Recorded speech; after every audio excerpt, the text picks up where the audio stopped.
So no, that is based, as you said there, the weight on the left side for 99% of the shots around the green is going to be the key. The only time that would ever change if you're on a severe upslope, maybe in the face of a bunker or on a bank like so, your weight would feel a bit more with the right side, okay? But that's then when you're trying to sort of get your shoulders to lean kind of with the slope. But for everything else, you want the weight to favour on that lead foot. Yeah. Okay, now when you do your chipping, that drill of putting that foot back gives you that awareness, okay? If you just settle there, just feel, can you kind of tap your foot nice and gently rather than stomping? That then will become more aware. Exactly. So if you put your weight onto your right side now and do the same movement, you can't lift you off the ground, can you? I need you. Exactly.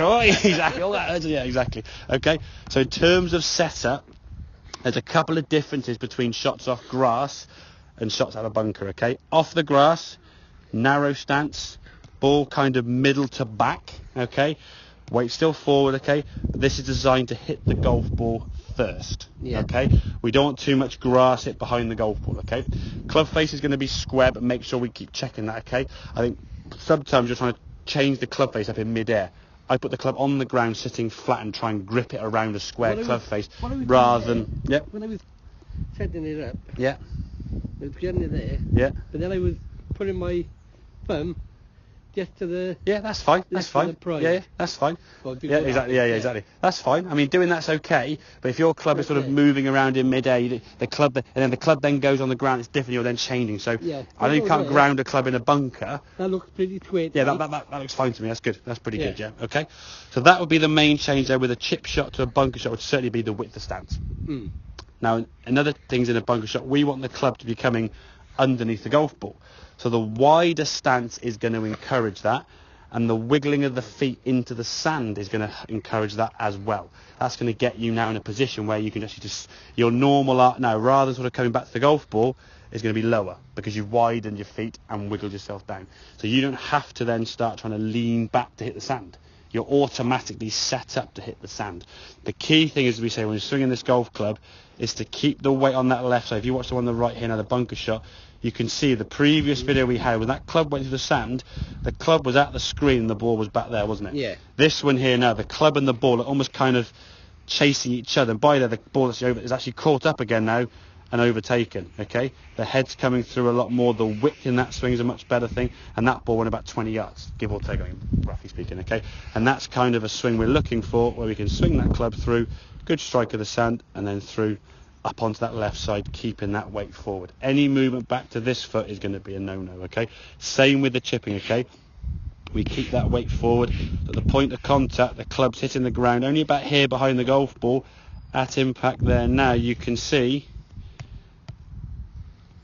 your head is in line with the golf. My only real criticism of this shot on the left-hand side here is your hands do stay back a little bit. It's a little bit scoopy, okay? But overall, the contact and the general movement was good, so you kind of get away with that. What you'll find, if you get a good setup and a good movement and the weight stays left, if your wrists get a bit flicky, you'll tend to just hit the ball a bit higher. It's not a bad thing, but if you're trying to play a certain type of shot, you're not going to get the type of shot you're looking for. So if you're looking to say run the ball, land it 10 yards and roll 10 yards, if you use a bit more bottom hand, it will land at 10 yards and roll 5 yards. Okay, you've lost 5 yards, but it's still a reasonable result. Okay, Yeah. It would have cleared the bunker, it would have done the job you're doing in hand. Okay, so just be aware of that. If you find some of your chip shots or pitch shots going quite high and just sort of stopping, just watch where that right hand is going to be flicking out at the bottom there. Sort of keep the arm and the body swinging through, keeping that line that you sort of have at setup here now.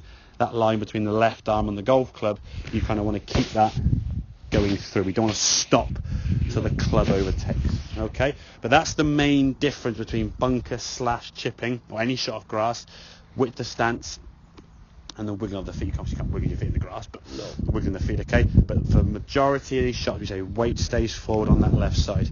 In a bunker, if it's hard pan, as you correctly said, you play it like a shot of grass or of tarmac. You're hitting the ball first. So you might be in a bunker, okay, but that'll be the setup you use for hard pan. The chipping technique or the short shot technique off ground, because you want to hit the ball first, you see, yeah? If you're up the face of the bunkers, you did that and you buried that ball in there, there are times, Kit, and I'll be honest, it is just brute force over. Just give it a smack as hard as you possibly can and it'll come out. We'll have a couple of shots to finish off and see how you do with that shot, just to practice that, okay? It is just hit it as hard as you can. And I think sometimes it's a judgment call. If it's horrendous, and I'll put 4 balls in there, sort of progressively worse, you'll decide whether you think ball 1, 2, 3 or 4 is too tough to go forward, you have to go sideways. It could be ball 1 in your mind, it could be ball 4 or whatever, okay? So you got to try and make sure you understand which one is the difficult one to then go out sideways. And if there is a sideways option, that's the option you have to take sometimes. If a tree's in the way, you go round it. If a bank's in the way, you go round it. Yeah. Just because we're close to the flag doesn't guarantee or automatically mean we have to go straight for the flag, because No, I always say sometimes you got to swallow the bitter pill. Yeah, exactly. You put it in there, you got to take the option to go out sideways. So exactly. Okay, does that kind of make sense? All those Yeah. sort of seams. Excellent. Good.